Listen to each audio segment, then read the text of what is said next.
The point you raised on Greece is not a point relative only to Greece. What we see is that wages are increasing. They are increasing at a faster level than in recent years, but this increase is not at the level of covering the increase of inflation, meaning that purchasing power is diminishing. Why is this happening? Well, there are different explanations, of course, country by country. In the country I know best, many of the collective contracts were signed before this rise of inflation. In other countries, there is more indexation. In the country we live in, there is more indexation. In other countries, there is a traditional caution also from the unions on salaries, just think to Sweden, for example, etc.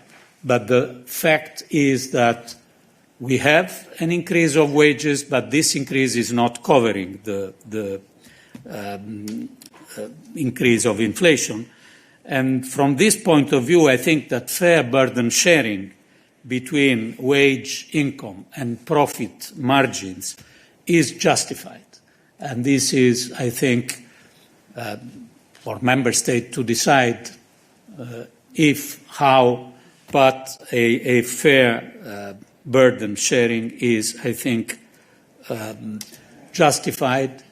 There is no, it is clear, for example, that we have several measures on windfall profits taken in different countries, and this is part of this message of the fair burden sharing.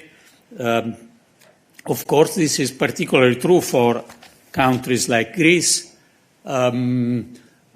but again, we have two risks ahead of us. One is the loss of purchasing power. The second one is a spiral, increasing inflation.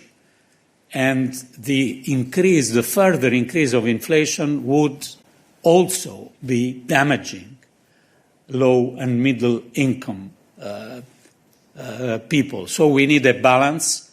We can't accept a dramatic loss in purchasing power, but we should also avoid this wage inflation spiral.